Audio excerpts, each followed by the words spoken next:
Assalamualaikum warahmatullahi wabarakatuh. Waalaikumsalam warahmatullahi wabarakatuh. Yang kami hormati Ibu Kepala Sekolah SD nomor 1 Dharma 2 Bangil, serta para dewan guru di tempat ini yang kami rahmati. Tiada terucap kata yang indah pada siang hari ini adalah ucapan rasa syukur alhamdulillahirrahmanirrahim, yang mana di siang hari ini kita masih diberi kesehatan dan dipertemukan dalam keadaan sehat walafiat. Kedua kalinya sholawat dan salam mari kita aturkan kepada baginda Rasul, mudah-mudahan sahabatnya kita nantikan di akhir zaman. Bapak Ibu yang kami hormati, dalam kesempatan siang hari ini kami menyampaikan acara diseminasi budaya positif di sekolah oleh CGP calon guru penggerak angkatan 11 Kabupaten Pasuruan oleh Ibu Dina Priyanti SPD, yang mana beliau sudah mempersiapkan betul materi ini dari awal hingga sekarang. Mudah-mudahan lelahnya menjadi lilah dan diberi pahala oleh Allah. Amin. Bapak Ibu sekalian, adapun acara siang pagi hari ini yaitu pembukaan, dilanjut dengan menyanyikan lagu Indonesia Raya.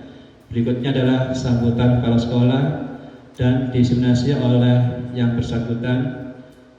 Dilanjutkan lagi sesi tanya jawab, doa dan penutup.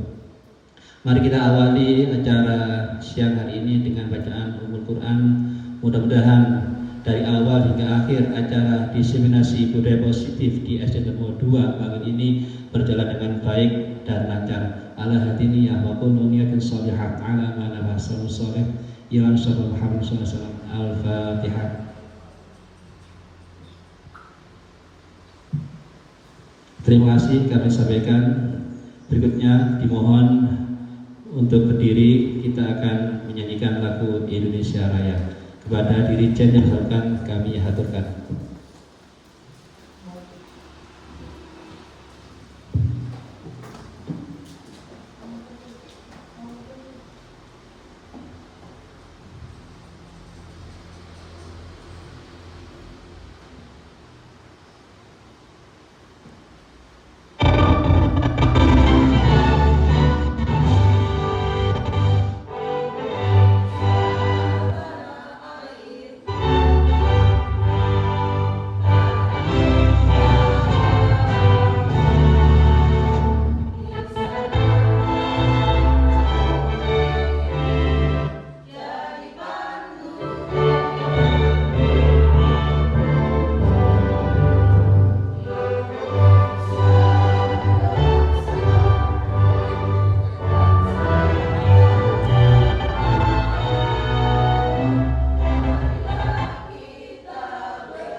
Hadirin dimohon untuk duduk kembali.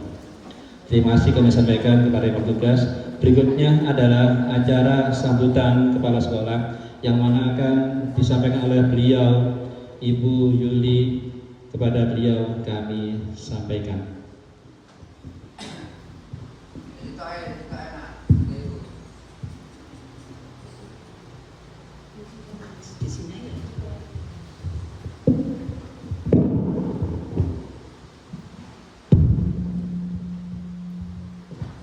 Assalamualaikum warahmatullahi wabarakatuh. Waalaikumsalam warahmatullahi wabarakatuh. Bismillahirrahmanirrahim.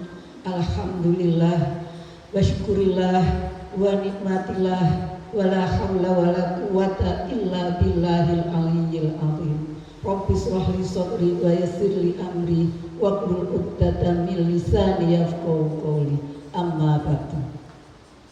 Yang kami hormati Bapak Ibu Dewan Guru SDN Dermo 2, yang saya banggakan Ibu Dina Pratiwi SPD, calon guru penggerak angkatan 11 Kabupaten Pasuruan. Puji syukur alhamdulillah kehadirat Allah yang Maha Kuasa, yang mana pada hari ini kita masih diberi kesehatan, diberi dapat menghadiri undangan Ibu Dina Priyanti ini dan dapat hadir tepat waktu. Semoga acara ini nantinya dapat berjalan dengan lancar. Salawat serta salam tetap tercurahkan kepada junjungan kita Nabi besar Muhammad Sallallahu Alaihi Wasallam, yang kita harapkan syafaat beliau di akhir kelak. Bapak Ibu Dewan Guru yang kami muliakan, saya ucapkan terima kasih atas kehadiran panjenengan di acara diseminasi ini, yang mana panjenengan sudah menyempatkan diri untuk hadir menghadiri undangan Ibu Dina ini, sehingga acara ini dapat terlihat dan dapat terlaksana dengan lancar. Acara ini sudah dipersiapkan oleh Bu Dina sejatinya kemarin hari Sabtu, karena sesuatu hal maka Bu Dina dapat melakukannya di hari ini, Senin tanggal 26 Agustus 2024 ini. Saya berharap di acara diseminasi budaya positif di sekolah ini nantinya akan membawa dampak yang positif kepada khususnya ibu-ibu, dan nantinya juga berdampak pula kepada anak-anak didik kita di SDN Dermo 2 ini. Agar acara ini dapat berjalan dengan lancar, baiklah kami tidak panjang lebar untuk memberikan kata sambutan. Hanya saya berharap acara ini dapat berjalan dengan lancar dan ada dari peserta nantinya yang menghidupkan acara ini dengan sesi tanya jawab. Itu yang dapat kami sampaikan. Semoga acara ini tepat waktu dan nanti membawa hasil yang bermanfaat bagi kita semua. Akhirul kalam, wabillahi taufiq wal hidayah. Wassalamualaikum warahmatullahi wabarakatuh.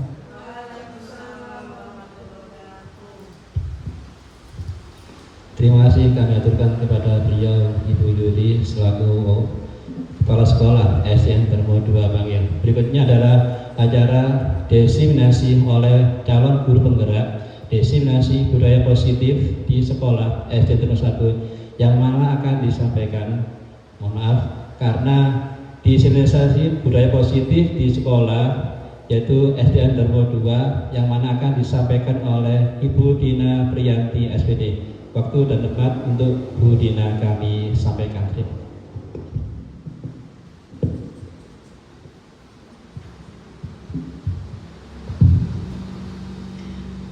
Assalamualaikum warahmatullahi wabarakatuh. Alhamdulillahirrabbilalamin. Pada siang hari ini kita dapat bertemu kembali di acara saya, yaitu diseminasi budaya positif di sekolah di UPT Satuan Pendidikan SDN Dermo 2 Bangil. Pertama-tama yang terhormat Ibu Kepala Sekolah dan Bapak Ibu Guru yang sudah menyempatkan waktunya untuk menghadiri diseminasi budaya positif di sekolah. Langsung saja ya.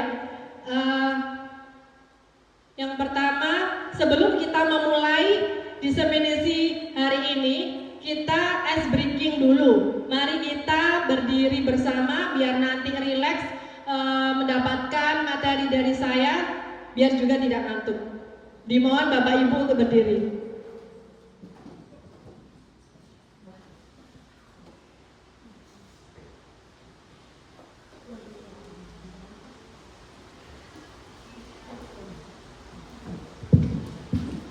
Lagunya begini ya, maju ke depan, sambil tertawa, ha, mundur ke belakang, sambil tersenyum, hi, digolong-golong, sambil teriak, hore, digolong-golong, siap belajar. Itu ya. Sudah siap?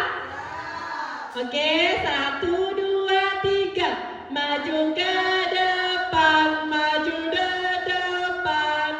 sambil tertawa. Sambil tersenyum. Digolong-golong, sambil teriak, hore, digolong-golong, siap belajar. Oke. Ya, tepuk tangan. Terima kasih Bapak Ibu. Bisa duduk kembali. Sudah rileks semuanya? Sudah siap untuk menerima materi dari saya? Oke, siap. Nah, ini budaya positif. Sebelum kita melanjutkan, saya pengen tahu jawaban Bapak Ibu budaya positif itu apa? Siapa yang? Ibu Sofi? Oh, mic-nya.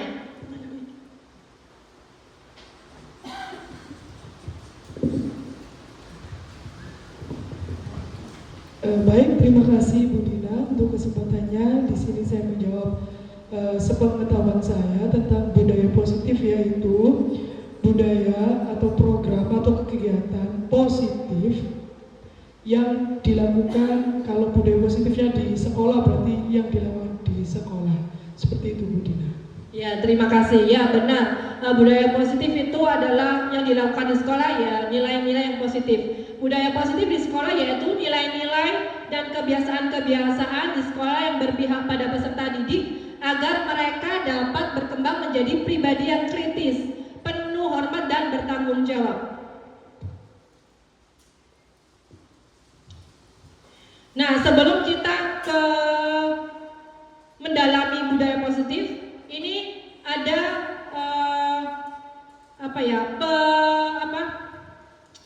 Ki Hajar Dewantara. Menurut Ki Hajar Dewantara, sebagai pendidik, kita diibaratkan seorang petani yang memiliki peranan penting untuk menjadikan tanamannya tumbuh subur.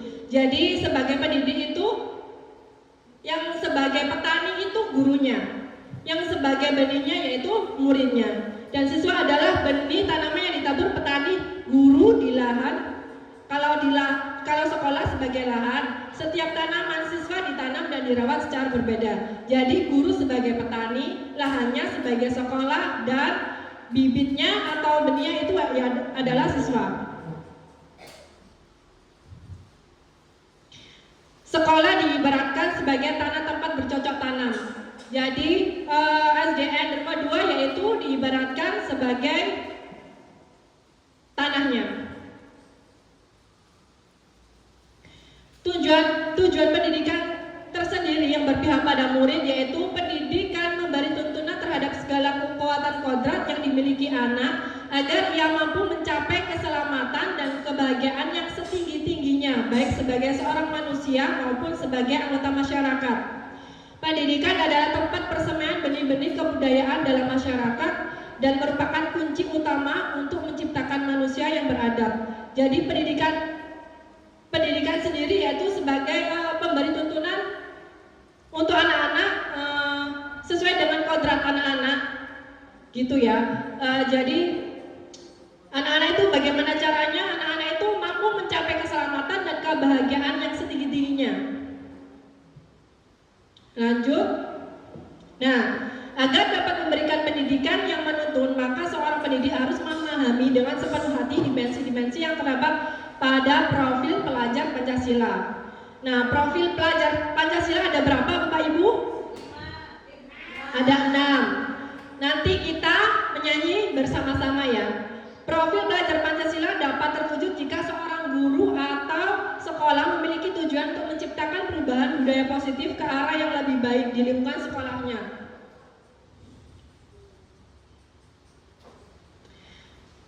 Jadi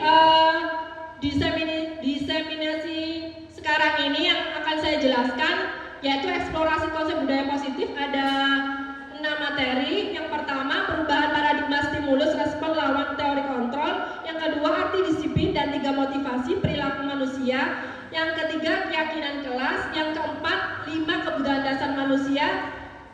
Yang kelima, 5 posisi kontrol. Dan yang terakhir atau yang keenam, segitiga restitusi. Pembelajaran dengan paradigma baru yaitu pembelajaran dengan paradigma baru dirancang berdasarkan prinsip pembelajaran yang terdiferensiasi sehingga setiap siswa belajar sesuai dengan kebutuhan dari tahap perkembangannya untuk mewujudkan profil pelajar Pancasila. Nah, mari kita menyanyi bersama-sama.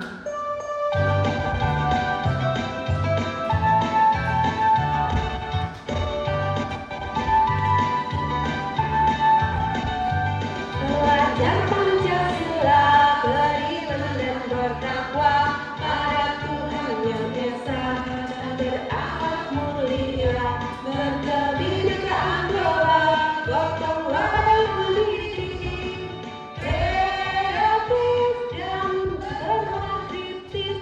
Pelajar Pancasila beriman dan bertakwa pada Tuhan yang Esa dan berakhlak mulia, berkebinekaan global, gotong royong mandiri, kreatif dan bernalar kritis.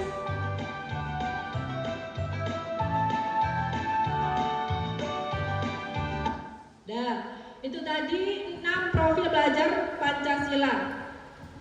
Untuk permainan perubahan paradigma sendiri ada 3 tahapan. Yang pertama, berpasangan. Yang kedua, tugas Anda adalah mengapalkan salah satu tangan Anda. Yang ketiga, tugas rekan Anda adalah mencoba dengan segala cara untuk membuka kepala tangan Anda. Sekarang, Bapak Ibu berpasangan kan ya, masing-masing di bangkunya. Yang Bapak atau Ibu yang sebelahnya mengapalkan salah satu tangannya. Ayo coba. Bapak Ibu yang satu sebelahnya menghafalkan, yang satunya mencoba untuk membuka kepalanya. Bu Sofi lupa semua.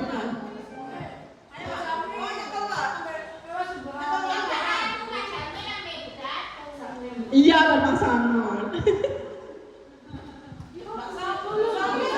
Iya.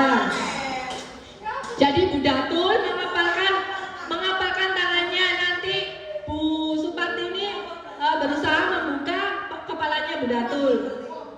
Ayo coba dirayu, bagaimana caranya untuk merayunya? Bisa atau enggak?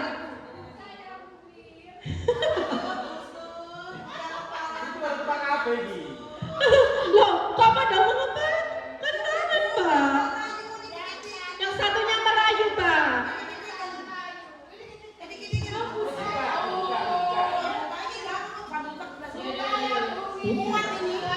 Sudah?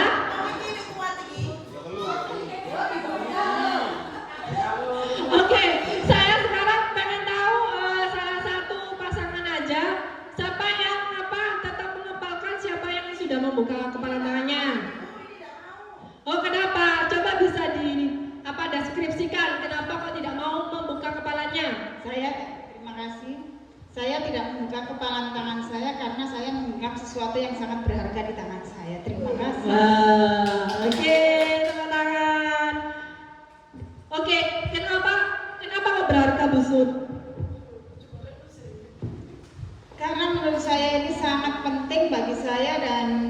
tidak mungkin saya melepas begitu saja sesuatu yang saya anggap paling penting dalam hidup saya. Oh gitu, rahasia privacy ya Bu Sudika ya? Iya. Ya, terima kasih Bu Sud. Oke, jadi dari kepalan tangan yang sudah dikepal pada seseorang tidak membuka kepalanya karena dia dengan pendiriannya ya. Jadi kira-kira apakah Anda akan membuka kepala tangan Anda dengan bujukan, godaan atau paksaan teman Anda? Mengapa? Mengapa tadi? Karena ada sesuatu yang sangat berharga. Iya, ada sesuatu yang sangat berharga atau memegang prinsipnya. Yang kedua, apakah Anda akan bertahan dan menolak membuka kepala tangan sampai sekuat tenaga Anda? Mengapa? Karena tadi ada sesuatu yang berharga. Terus apakah berbeda atau sama? Bilang mana berbeda, kira-kira mengapa? Karena tadi mengepalkan tangannya semuanya tidak mau dilepas karena alasannya ada sesuatu yang berbeda atau prinsip yang dipegang. Oke, lanjut. Kita sendiri yang memegang kontrol atas kepalan tangan kita. Apakah kita membuka atau menutup kepalan tangan kita itu bergantung pada diri kita masing-masing sesuai dengan kebutuhan dasar kita saat itu. Jadi yang bisa memegang kontrol kita itu adalah kita sendiri, bukan orang lain. Oke, next. Nah, di sini ada perubahan paradigma teori kontrol. Di sebelah kanan ada teori kontrol, yang sebelah kiri adalah yang sebelah kanan adalah stimulus respon, yang sebelah kiri adalah teori kontrol. Stimulus respon, realitas kebutuhan kita sama.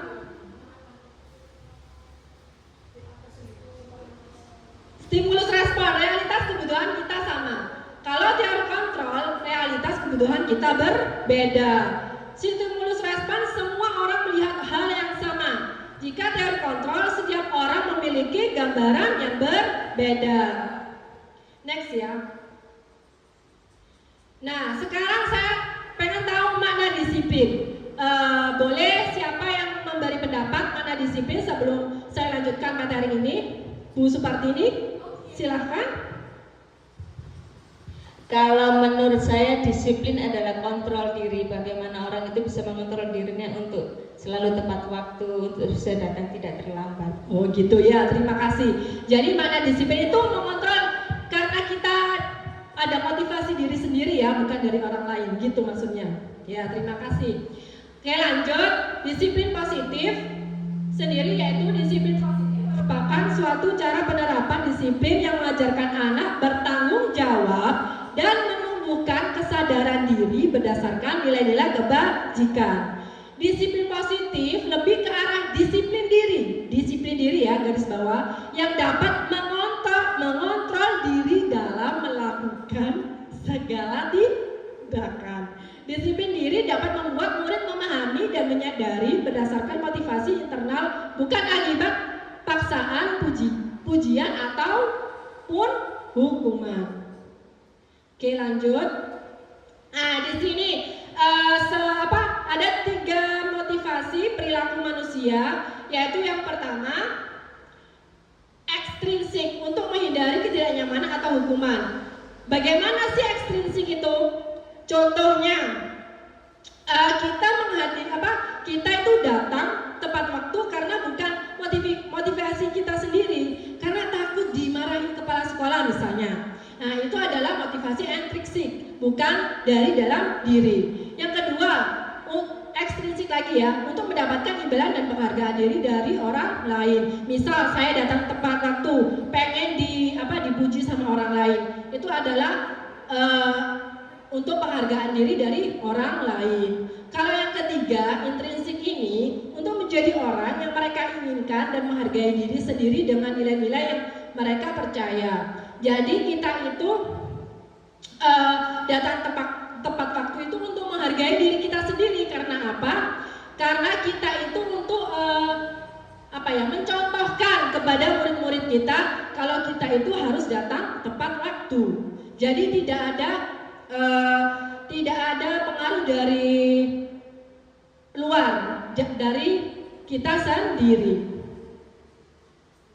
Oke, lanjut. Nah, di sini ada hukuman, konsekuensi, dan restitusi. Hukuman sendiri yaitu bersifat satu arah dari pihak guru yang memberikan tanpa melalui suatu kesepakatan. Bersifat satu arah dari pihak guru yang memberikan. Yang kedua, tanpa melalui suatu kesepakatan. Dan yang ketiga, hukuman yang diberikan bisa berupa fisik maupun psikis. Yang maksudnya hukuman yang diberikan bisa merupakan fisik maupun psikis itu, misal contohnya siapa Ani terlambat sekolah. Ani terlambat sekolah dihukum untuk mencatat di buku aku tidak akan terlambat sekolah 100 kali. Itu namanya hukuman. Yang kedua yaitu konsekuensi. Sudah disepakati murid tidak nyaman untuk jangka waktu pendek kesepakatan berdasarkan suatu data yang umumnya dapat diukur. Jadi konsekuensi, misal ada anak yang menumpahkan air. Jadi konsekuensinya anaknya apa? Untuk membersihkan air tersebut, tumpahan air tersebut. Ya, lanjut restitusi. Restitusi adalah bukan untuk menebus kesalahan, namun untuk belajar dari kesalahan. Yang kedua, memperbaiki hubungan. Dan yang ketiga, tawaran bukan paksaan. Yang keempat, menuntun untuk melihat ke dalam diri, fokus pada solusi. Dan yang terakhir, mengembalikan murid yang berbuat salah pada kelompoknya. Jadi nanti restitusi ini dia itu bukan kita tuh menebus kesalahannya, tapi nanti kita kepada anak-anak itu ditanyain kenapa alasannya melakukan sesuatu, terus nanti solusinya bagaimana, begitu. Lanjut. Di sini ada teori hukuman, konsekuensi, dan restitusi. Kalau hukuman, murid atau anak belajar menyembunyikan kesalahan. Kalau konsekuensi, murid atau anak belajar taat peraturan karena ada konsekuensinya tersendiri. Restitusi, murid atau anak belajar memecahkan masalah. Jadi apa yang sudah ditindak anak tersebut, bagaimana caranya dia bisa memecahkan masalah. Terus mencoba mengontrol anak dengan penguatan negatif, membayar impas kesalahannya. Mencoba mengontrol anak dengan penguatan positif. Kalau konsekuensinya mencoba mengontrol anak dengan penguatan positif. Kalau restitusi, anak paham bahwa dirinya sendiri yang pegang kendali kontrol. Jadi kalau konsekuensi itu ada mencoba mengontrol untuk dengan penguatan positifnya. Ada penguatan positifnya tersendiri kalau konsekuensi. Kalau restitusi, dia akan memegang kendali kontrolnya sendiri. Lanjut. Nah, di sini ada restitusi. Restitusi bukan untuk menebus kesalahan, namun untuk belajar dari kesalahan. Misal anak sudah melakukan kesalahan misal terlambat. Nah, terlambat itu ditanyain alasannya apa. Nah, nanti dari kita validasi apa kesalahannya, nanti diberi solusi agar tidak membuat kesalahan lagi atau belajar dari kesalahannya. Yang kedua, restitusi memperbaiki hubungan.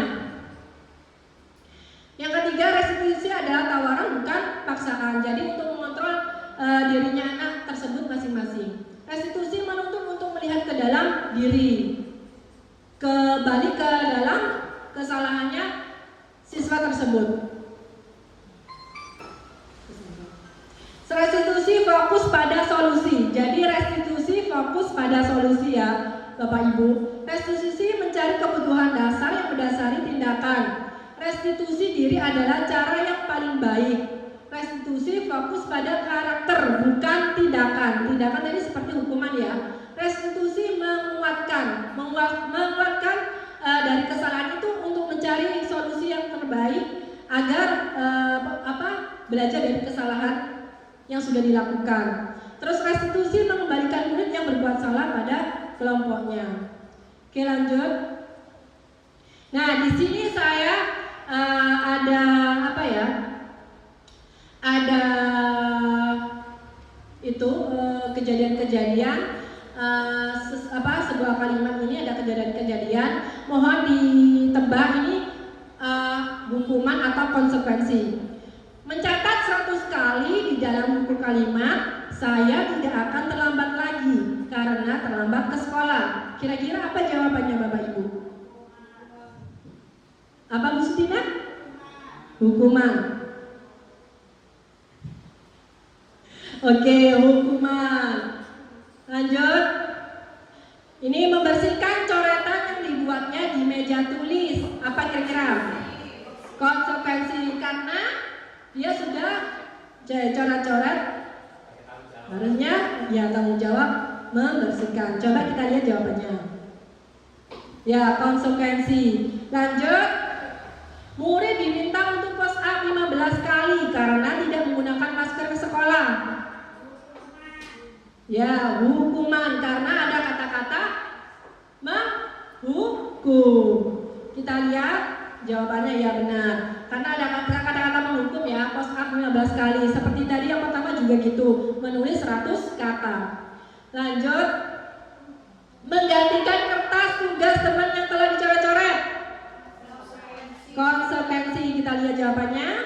Oke, konsekuensi karena dia bertanggung jawab untuk kesalahannya tersebut. Lanjut. Merapikan kelas karena telah membuat banyak sampah saat istirahat. Apa Bapak Ibu? Konsekuensi. Coba kita lihat. Ya, konsekuensi karena dia bertanggung jawab atas kesalahannya. Lanjut. Membersihkan kolam sekolah karena membuat nangis adik kelas 1. Apa jawabannya? Ya, hukuman. Ya, benar, hukuman. Next. Dihukum oleh penghargaan. Ada ini adalah teori dari teori penemuan teori yaitu penghargaan. Dihukum oleh penghargaan itu ada penghargaan tidak efektif, penghargaan merusak hubungan, penghargaan mengurangi ketepatan, penghargaan menurunkan kualitas, penghargaan mematikan kreativitas, penghargaan menghukum. Nah, ini nanti saya jelaskan satu-satu. Kenapa sih kalau kita tidak boleh memberi penghargaan? Kita itu bukan tidak boleh memberi penghargaan, tapi kita tuh melihat apresiasi yang diberikan penghargaan itu seperti apa. Kita boleh memberikan apresiasi untuk murid-murid kita yang berprestasi, akan tetapi di sini ada penghargaan yang dihukum oleh penghargaan, yaitu penghargaan tidak efektif. Yang pertama, penghargaan tidak efektif itu seperti apa? Penghargaan tidak efektif itu, misal Ibu Dina nanti akan memberikan penghargaan kepada anak-anak jika anak-anak mendapatkan nilai 100 gitu. Nah, ini penghargaan tidak efektif karena dia itu mencapai tujuannya karena apa? Ada maunya. Yang kedua, penghargaan merusak hubungan. Misal si A sama si B. Nah, si A yang dapat dapat penghargaan, yang B tidak dapat. Nah, mereka ternyata ada perselisihan. Yang A mengece-ngece ke si B. Itu adalah penghargaan merusak hubungan. Penghargaan mengurangi ketepatan.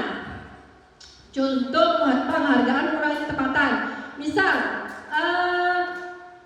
saya beri waktu untuk menyelesaikan tugas ini.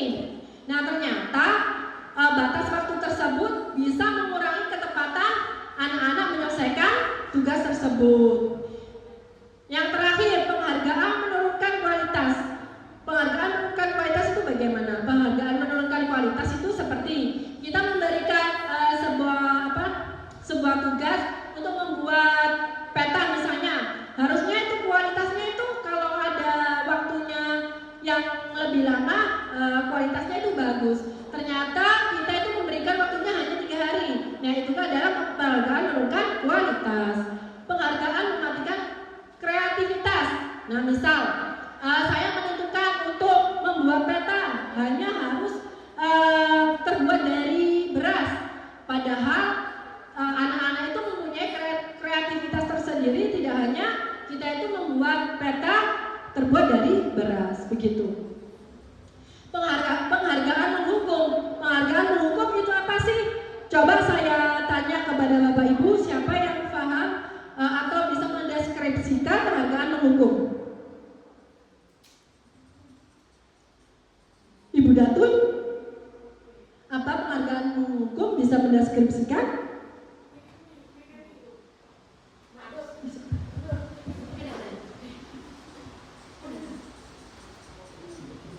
Penghargaan menghukum. Coba saya pengen tahu pendapatnya. Diberi sanksi, Diberi sanksi, punishment sama saja. punishment. Setuju? Penghargaan menghukum itu begitu? Mungkin seperti ini begini ya. Iya. Ketika seseorang merasa dia juara satu, kadang ada orang yang merasa bangga, ada yang merasa ketika dia tidak bisa mendapatkan juara itu akan menjadi suatu hukuman. Iya, benar. Jadi misal di kelas ini kita membuat perankingan juara 1, 2, 3. Benar ya, jadi juara 1 kan tidak ada maksudnya yang di juara 1 itu tidak ada namanya lagi di atasnya. Akan tetapi yang juara 2 sama juara 3 itu dia itu kayak menghukum dirinya sendiri. Kenapa saya tidak bisa jadi juara 1 seperti teman saya? Jadi begitu. Bapak Ibu? Oke, lanjut. Nah, dihukum oleh penghargaan. Yang pertama, penghargaan efektif jika kita menginginkan seseorang melakukan sesuatu yang kita inginkan dalam jangka waktu pendek. Nah, yang kedua, jika kita menggunakan penghargaan lagi dan lagi, maka orang tersebut akan bergantung pada penghargaan yang diberikan serta kehilangan motivasi dari dalam. Yang ketiga, jika kita mendapatkan penghargaan untuk melakukan sesuatu yang baik, maka selain kita senantiasa berharap mendapatkan penghargaan tersebut lagi, kita pun menjadi tidak menyadari tindakan baik yang kita lakukan. Jadi yang pertama maksudnya itu seperti tadi, dalam jangka waktu pendek itu menjadi tidak efektif penghargaan itu. Yang kedua, penghargaan lagi dan lagi itu bisa menghilangkan motivasi anak, karena kalau anak tidak dikasih penghargaan, dia akan kehilangan motivasinya. Lanjut. Nah, sekarang sudah selesai dengan tadi 3 motivasi. Sekarang mengapa keyakinan kelas? Bapak, Ibu tahu nggak apa itu keyakinan kelas? Ya, Ibu Yuli?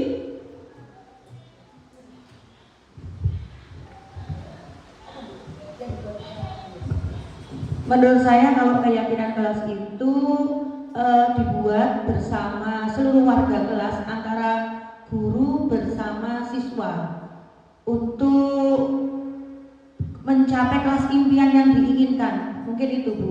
Ya, terima kasih, benar Bu. Jadi keyakinan kelas itu pertama-tama itu biasanya kita buat itu kesepakatan kelas dulu. Kesepakatan kita itu bagaimana? Nah, nanti kalau kalimatnya tidak positif dijadikan positif, maka nanti akan menjadi keyakinan kelas. Jadi misal kita tidak boleh membuang sampah sembarangan. Bagaimana kita menjadikan kalimat kesepakatan menjadi keyakinan kelas? Bagaimana? Menjaga kebersihan kelas, gitu ya. Lanjut. Nah, ini di sini saya tampilkan gambar. Apa yang saya maksud di gambar ini?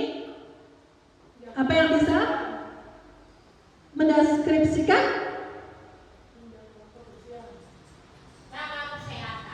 Jaga kesehatan, Bu Ana?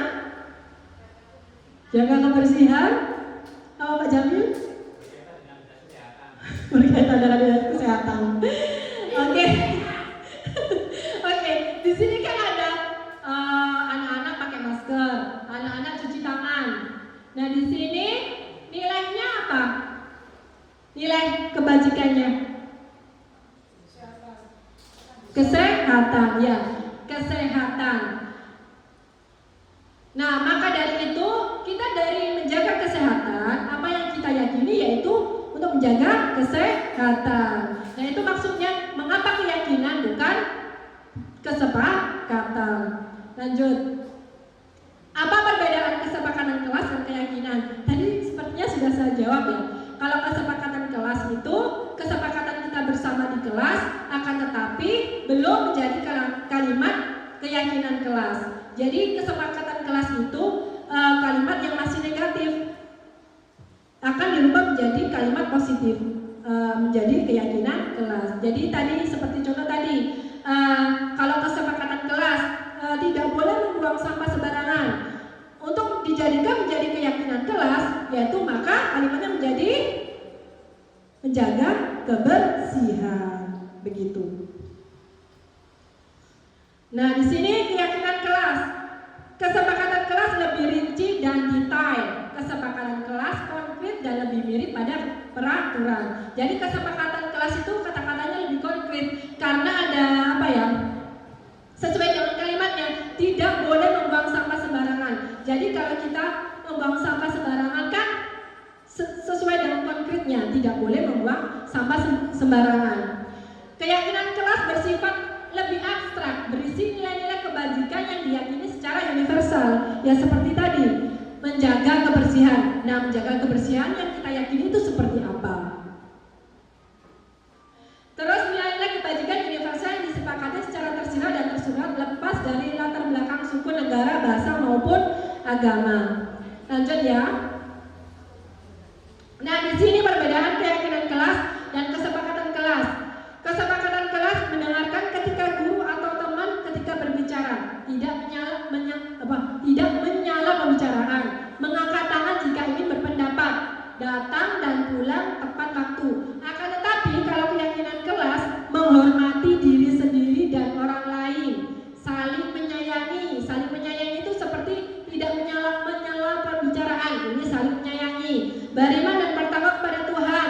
Kalau di kesepakatan kelas yaitu di berdoa sebelum dan sesudah belajar. Di sini beriman dan bertakwa kepada Tuhan. Nah, jadi perbedaan di kesepakatan kelas dan keyakinan kelas itu perbedaannya ada di sini. Oke, next.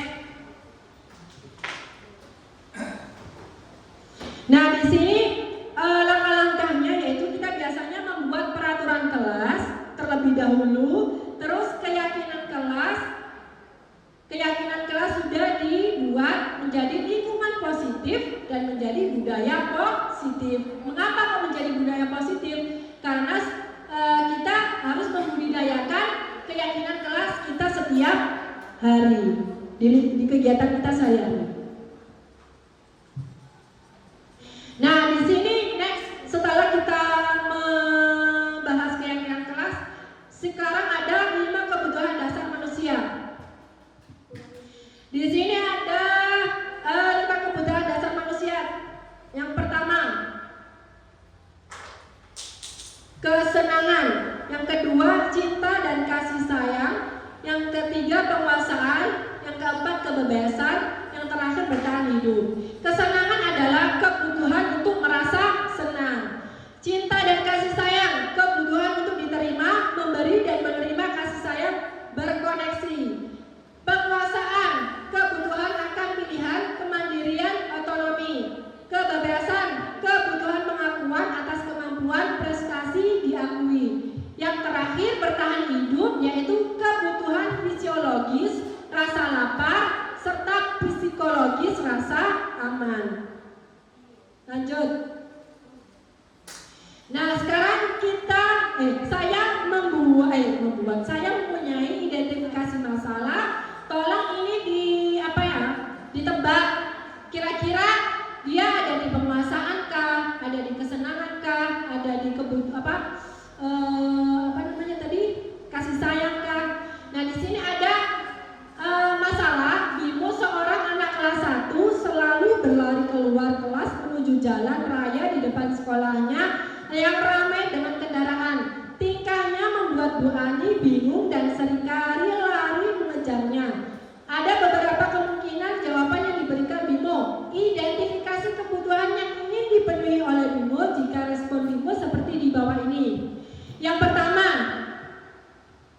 bosen belajar mewarnai terus di dalam kelas.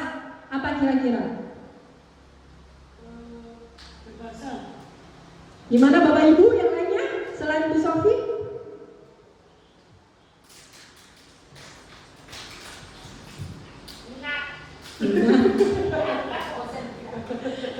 Baik, aku bosan belajar mewarnai terus di dalam kelas. Ya benar, ini adalah kebebasan. Yang kedua, aku senang main kejar-kejaran dengan ibu guru. Seru. Apa ini kira-kira? Ya, kesenangan. Karena dia itu senang main kejar-kejaran dengan ibu guru. Yang ketiga, ibu kejar aku karena ibu guru sayang aku. Ya, dia apa namanya? Ada apa ibu guru sayang aku karena ya cinta dan kasih sayang. Yang keempat, aku hebat kan bisa bikin ibu guru kejar aku. Ya, penguasaan. Dia senang karena dia berkuasa, merasa menguasai, dia bisa kejar ibu guru. Mungkin kita breaking lagi ya Bapak Ibu. Silakan berdiri, breakingnya lain lagi biar tidak ngantuk.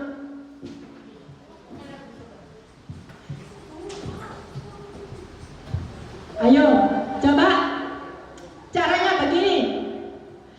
Tangan ke atas gaya impian, tangan ke samping merangkul teman, tangan ke depan fokus apa ya? Bukan, fokus harapan, tangan tangan berhadapan, bertepuk tangan sampai depan. Ayo bareng-bareng. 1, 2, 3. Tangan ke atas gapai impian, tangan ke samping merangkul teman, tangan ke depan fokus harapan,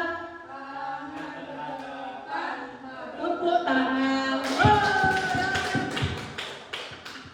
Oke, terima kasih Bapak Ibu. Biar gak ngantuk. Oke, 5 posisi kontrol. Di sini ada penghukum, pembuat orang merasa bersalah, teman, pemantau, manajer. Jadi 5 posisi kontrol sebagai guru itu ada 5.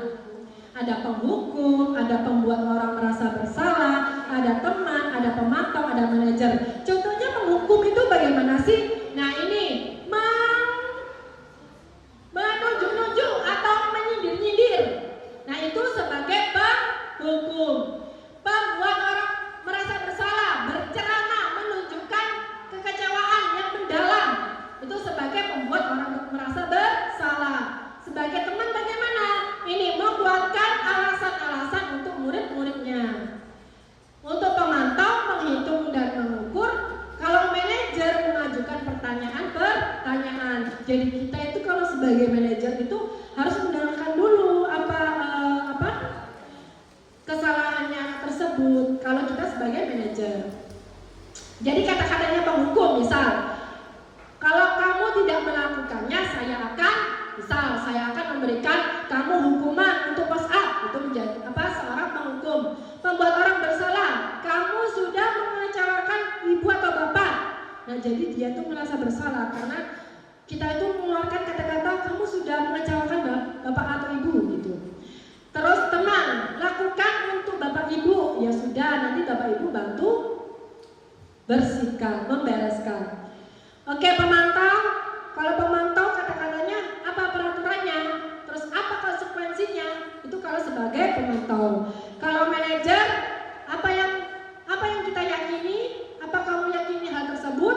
Kalau kamu meyakininya, kamukah kamu memperbaikinya? Kalau kami memperbaikinya, jadi kira-kira hal tersebut akan menggambarkan apa tentang dirimu. Itu kalau sebagai manajer. Lanjut. Nah ini contoh. Silakan PR yang kemarin diberikan diletakkan di meja. Anton, kamu sudah mengerjakan belum? Belum. Biarkan saya Bu. Kamu selalu ya nggak ngerjain PR.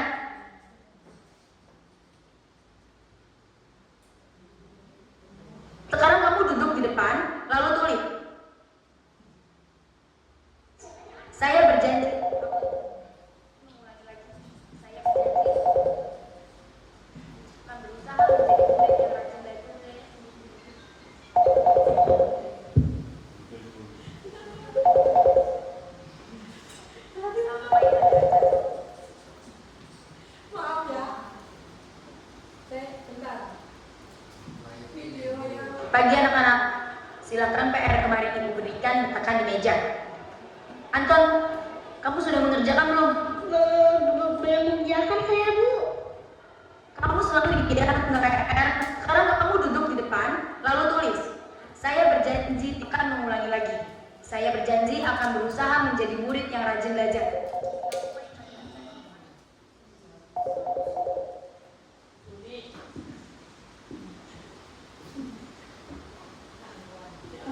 Pagi anak-anak, silakan PR yang kemarin Ibu berikan diletakkan di meja. Anton, kamu sudah mengerjakan belum? Belum mengerjakan saya, Bu. Kamu selalu ya nggak ngerjain PR. Sekarang kamu duduk di depan terus. Saya akan janji murid. Next ya. Ini sebagai tadi adalah contoh video sebagai penghubung. Next.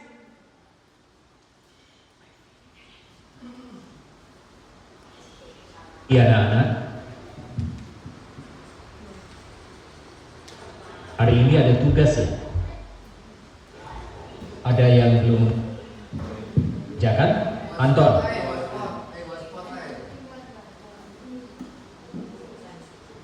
kamu sudah mengerjakan? Belum, Pak. Kamu nggak kerjain tugas ya? Kamu mau jadi apa nanti? Kamu lihat sekolah nggak sih? Coba bayangkan orang tuamu betapa kecewanya sama kamu. Kamu itu sudah kelas 5. Harusnya bertanggung jawab pada dirimu sendiri. Nah, itu adalah contoh membuat orang merasa bersalah karena bapak gurunya tadi bertanya kepada muridnya, kamu sudah mengecewakan orang tua. Yang selanjutnya,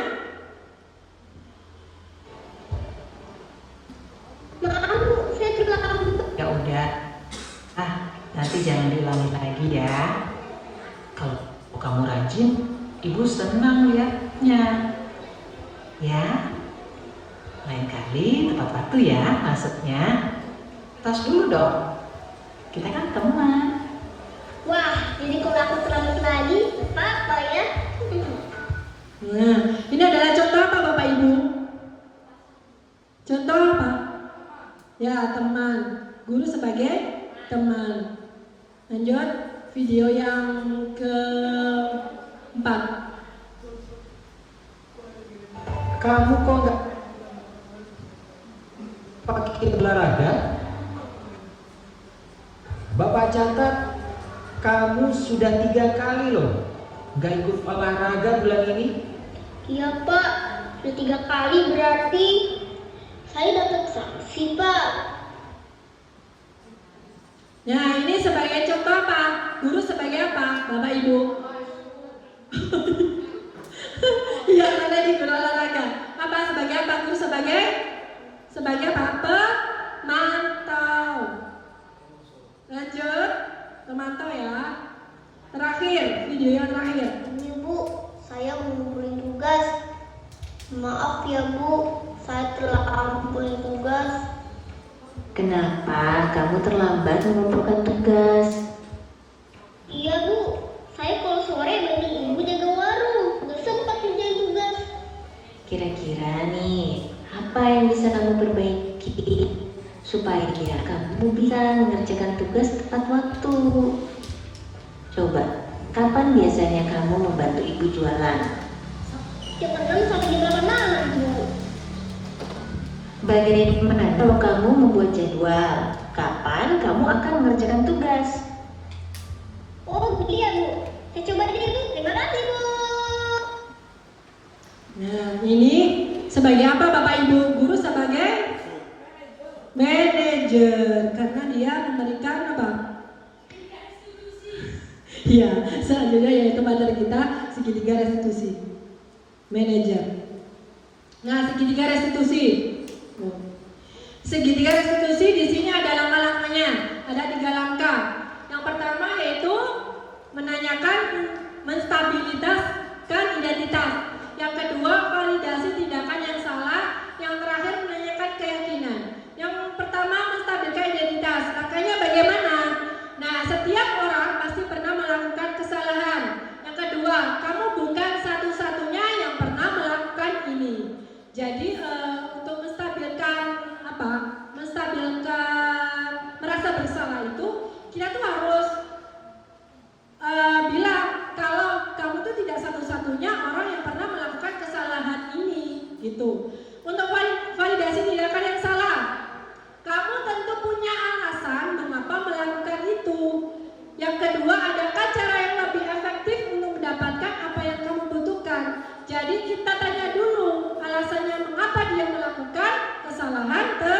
tersebut. Yang terakhir menanyakan keyakinan, yaitu kita tanya keyakinan kelas apa yang telah kita sepakati. Kamu ingin menjadi orang yang seperti apa? Jadi untuk yang terakhir itu menanyakan keyakinan. Misal dia sudah membuat kesalahan, keyakinan yang sudah kita buat di kelas itu dia meyakini kesalahannya, menilai yang bagian yang apa. Lanjut.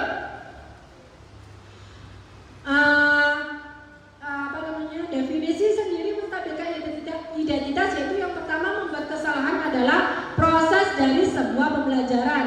Yang kedua, menggeser identitas murid dari identitas gagal ke identitas sukses. Yang terakhir, tidak untuk mengkritik murid yang sedang mengalami identitas gagal. Jadi kita itu kalau ada anak membuat kesalahan itu harus menstabilkan identitas terlebih dahulu. Lanjut, validasi tindakan yang salah.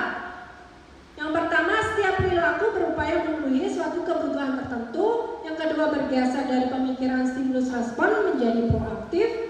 Yang ketiga, mengenali dan mengakui kebutuhan murid untuk dapat memperbaiki hubungan dengan murid. Yang ketiga, disampaikan dengan nada suara tidak menghakimi atau memojokkan. Jadi kita itu harus bertanya dengan alasannya apa kok membuat kesalahan. Jadi kita itu tidak boleh menghakimi atau memojokkan anak yang sudah membuat kesalahan.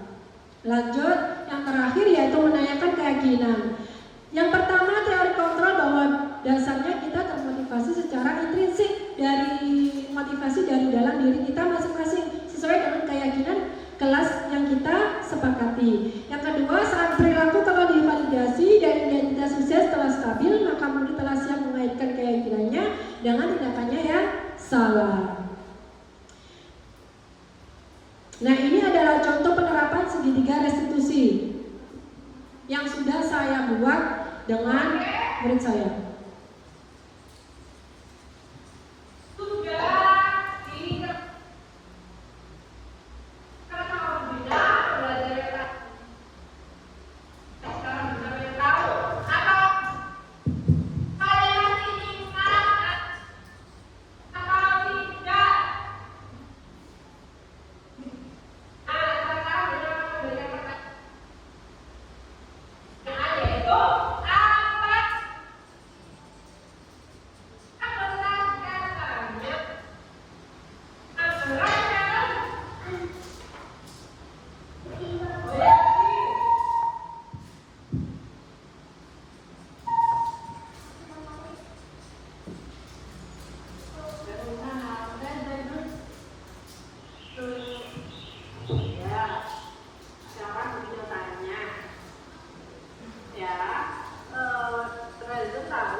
Nah, itu adalah salah satu contoh penerapan segitiga restitusi yang permasalahannya yaitu dia colometan sendiri pada waktu temannya menjawab soal dari Bu Guru. Baiklah, itulah diseminasi budaya positif yang saya sampaikan. Untuk sesi berikutnya saya kembalikan lagi ke moderator yaitu Pak Jamil. Saya ucapkan terima kasih banyak. Assalamualaikum warahmatullahi wabarakatuh. Terima kasih. Beri tepuk tangan yang meriah untuk materi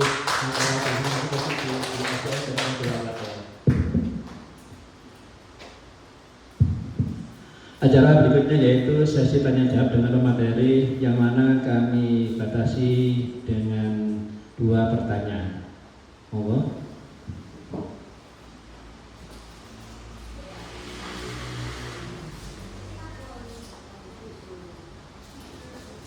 Silakan Bu Dini. Terima kasih Pak Muzamil. Begini Bu Dina. Tadi saya lihat ada beberapa kebutuhan dasar manusia ya. Paling tidak kan kita tahu bahwa anak-anak ini punya banyak kebutuhan di antara 5 tadi. Untuk menerapkan segitiga restitusi, pastinya kita kan perlu yang namanya pemetakan kebutuhan dasar anak. Oke, ketika kita melakukan keyakinan di tahap akhir dari segitiga restitusi, kita kan harus tahu apa yang mereka yakini dari suatu tindakan. Nah, ketika anak itu tidak bisa memutuskan apa yang dia yakini, bagaimana sebagai guru yang harus dilakukan?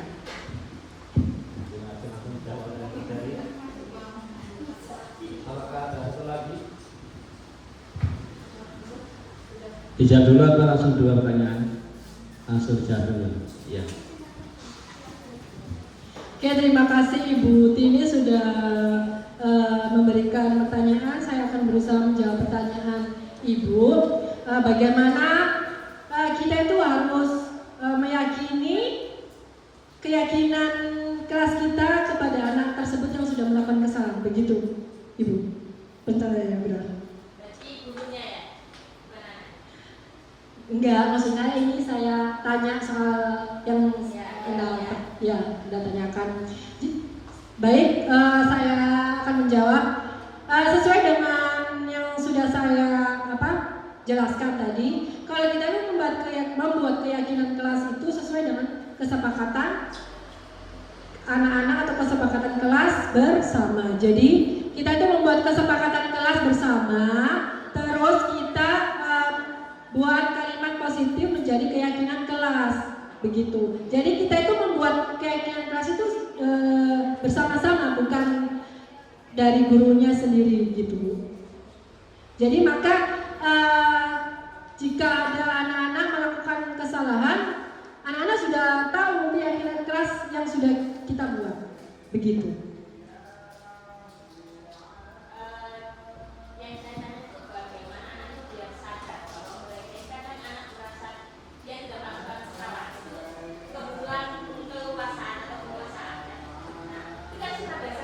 Iya, benar. Jadi tadi kan segitiga restitusi kan ada langkah-langkahnya dulu kan. Yang pertama itu menstabilkan identitas. Jadi kita itu untuk menstabilkan identitas biar anaknya itu tidak dipojokkan. Benar, kalau yang kamu lakukan itu tidak hanya kamu seorang yang pernah melakukan. Jadi kita menstabilkan merasa bersalahnya dia itu untuk biar dia itu tidak terpojokkan. Sama meredahkan emosional dia itu, biar dia itu tidak emosi, terus tidak terpojokkan dengan kita. Nah, untuk tahap selanjutnya alasannya apa? Nah, setelah alasan baru dengan keyakinan. Maka dari itu kenapa kita itu butuh untuk menstabilkan identitas? Karena ya itu tadi, biar kita itu tidak memojokkan atau kalau kamu itu salah, gak gitu. Biar kita itu tidak mengejudge anaknya. Jadi makanya kayak menstabilkan identitas itu juga biar kita itu bisa mengontrol emosi anaknya, biar apa ya, anaknya tuh saya ini nggak salah lah, nggak gitu. Jadi biar kita tuh menstabilkan identitas itu, yaitu tadi kita tidak memojokkan kesalahan anak tersebut. Maka dari itu kita pelan-pelan nanti dia biar oh ya, keyakinan yang sudah kita buat kan kemarin tuh begini, saya harus meyakini keyakinan kita gitu. Kalimatnya konkretnya gimana? Tadi sudah saya jelaskan Pak, kalau keyakinan kelas itu bukan konkret, tapi nilai-nilai kebajikan.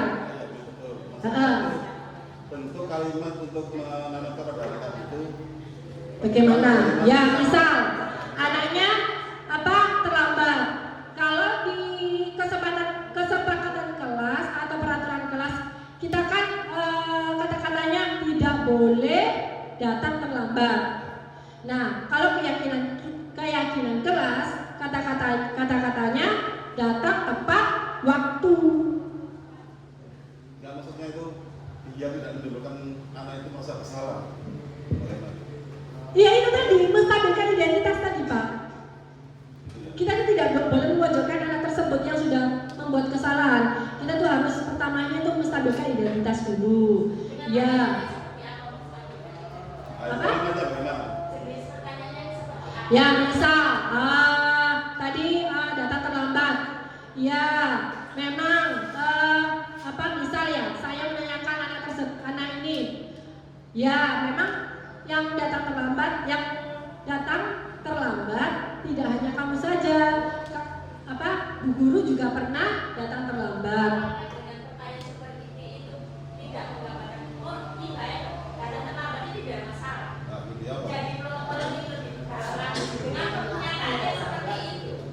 Apakah itu tidak membuat anak itu? Loh, itu kan menstabilkan identitas dulu Bu. Karena atau enggak teman kamu juga pernah datang terlambat. Jadi untuk menstabilkan identitas itu kan tadi itu tidak memojokkan kesalahan anak tersebut. Gitu.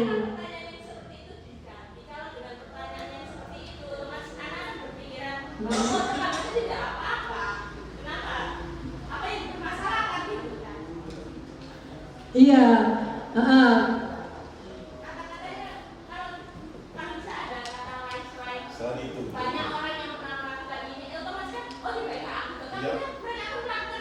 Enggak Bu, karena nanti kan kita ada tahapannya dan keyakinan kelas. Keyakinan kelas yang sudah kita buat kemarin itu datang tepat waktu kan. Jadi dia itu termotivasi dengan keyakinan yang sudah kita buat. Gitu Bapak, Ibu Tini gimana? Kalau saya cenderung sebaliknya dengan kata-kata yang seperti itu, otomatis akan menimbulkan dua jawaban di pikiran anak itu, bahwasanya terlambat itu tidak apa-apa.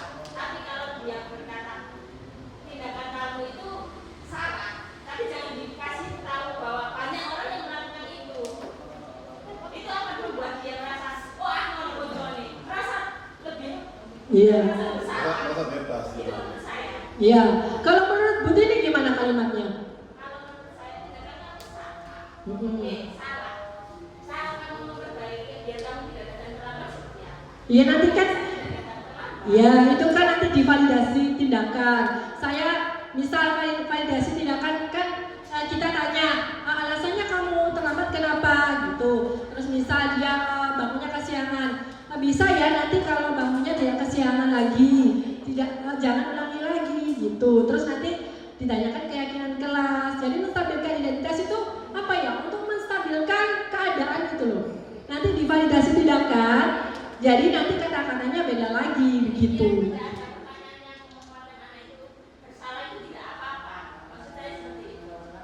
Ya, nanti tapi divalidasi tindakan kan ada lagi penguatannya gitu.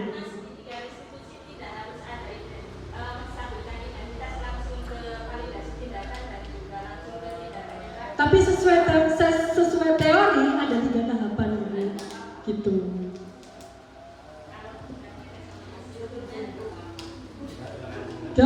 Gimana?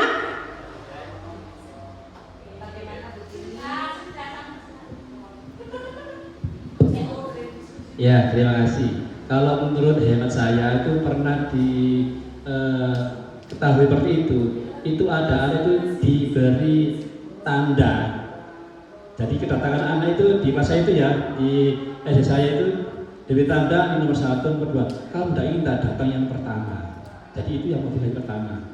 Masa kamu kalah dengan pertama? Padahal itu juga bisa kita sama-sama makan nasi.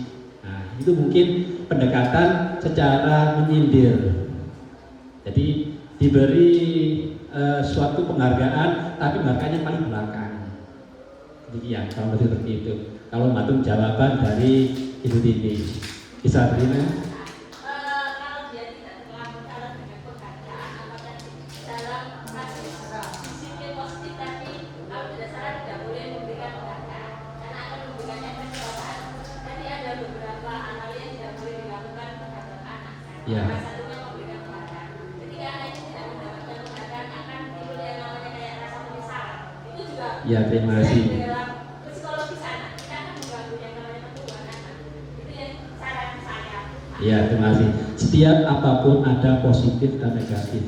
Dan positif dan negatif itulah terbentuk baterai yang bisa menyalakan lampu. Itulah.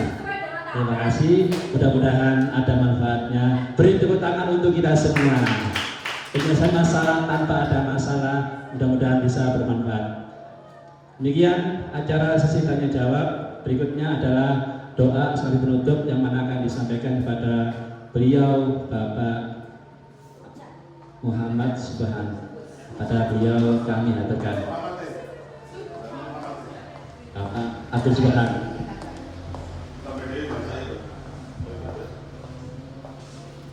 Mari kita tutup dengan doa, mudah-mudahan apa yang dilaksanakan ini dan berjalan dengan lancar, dan apa yang dicita-citakan Bu Dini Priyanti ini semoga sukses. Ke Bu Dina ya, keliru, mohon maaf, Bu Dina Priyanti semoga berjalan dengan lancar dan sukses. Amin ya rabbal alamin. Allah hadiniyah wa kulli sholihah wa nawaina kama sallallahu soleh. Bila Nabi Muhammad sallallahu alaihi wasallam. Al-Fatihah.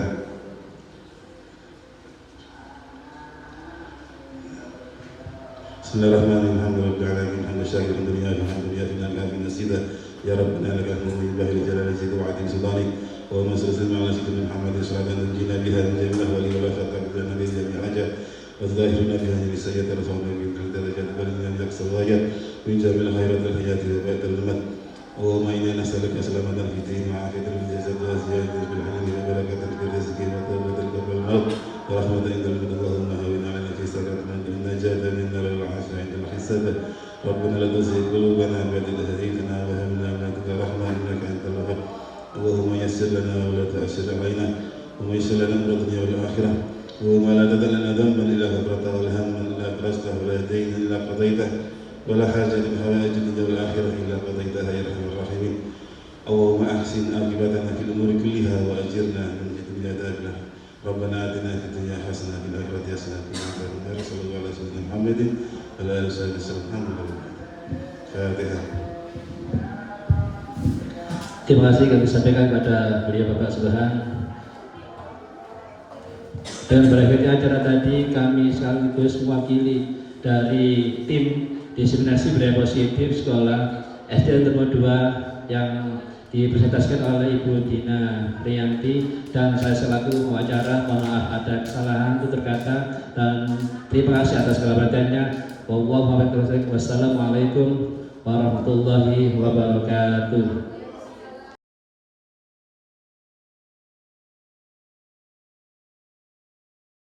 Assalamualaikum warahmatullahi wabarakatuh. Saya Datul Hikmah dari SDN Darmo 2.